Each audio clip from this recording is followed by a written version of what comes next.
Hey, Jimmy Beach here with Alien Skin Software. In this video, we go over a couple of Bokeh 2's new controls. We'll be focusing on the zoom and spin in this video. The best candidates for either effect are the ones that have most everything in focus. A lot of times shots taken outside on sunny days make for good zoom or spin effects. You could use shots with an extended exposure. Typically they do have almost everything in focus. For an intense effect, find an image with varied colors outside of your focus region, like building windows, a field of stars, 20,000 Smurfs, or basically anything that has strong color juxtaposition. So here's our candidate, the Barrel Rider. If you see here, the image is all in focus. There's some movement already hinted at by the content over on the right.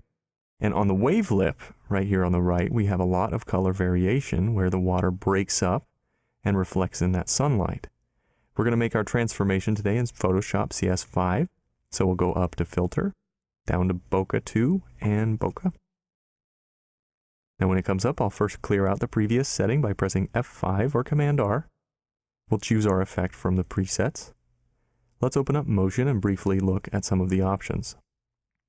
When applying these settings, you'll notice the percentages denoting the strength of the blur. Let's go with Spiral at 50%.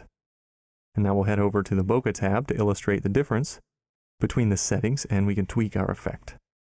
You'll spend a lot of time on this tab, so let's stop and look at a few of the important controls. The first thing I want to do is tone down the blur effect. There's too much blur going on, and we can't see the details. So I'll drag the Bokeh amount slider down to the left just a bit. Here under the focus region are three options. The first, also the factory default, is radial. There are planar and half planar options as well. Planar is like the pricey tilt shift lenses. It creates a linear focus region. Half planar is a single-sided linear region. We use it for forcing perspective.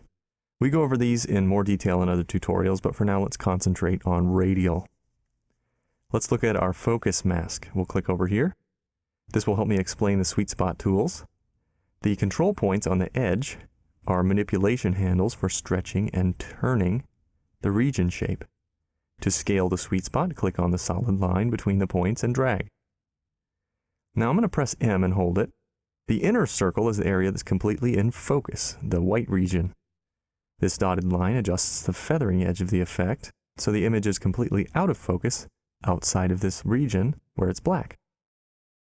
Let's go back to the focus region area and reset our focus region by clicking here on the arrow or pressing Home on our keyboard. I'm going to click Add Radial and I'll grab it and move it to the side for example purposes. If I click on the original sweet spot, notice the change in the cursor.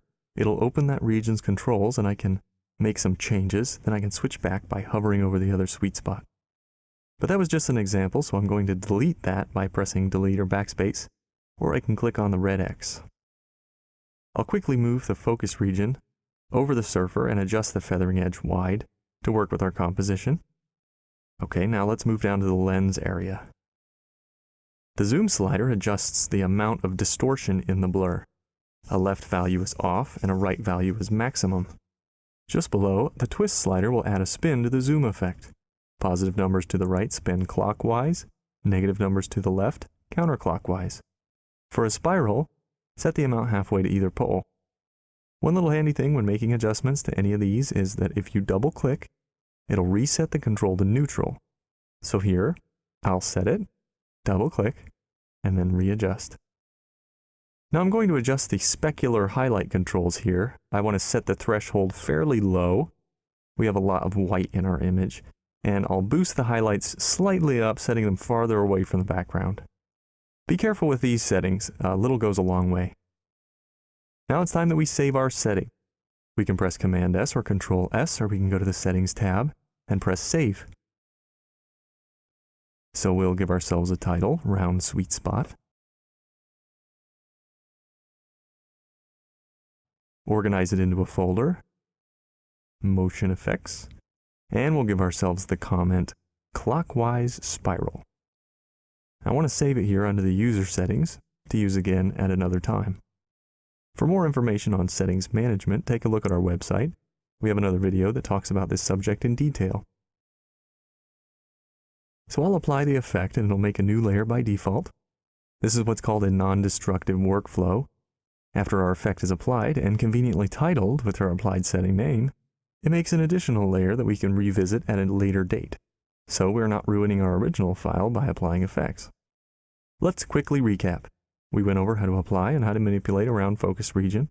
We covered the motion controls and highlights, and we saved our custom setting.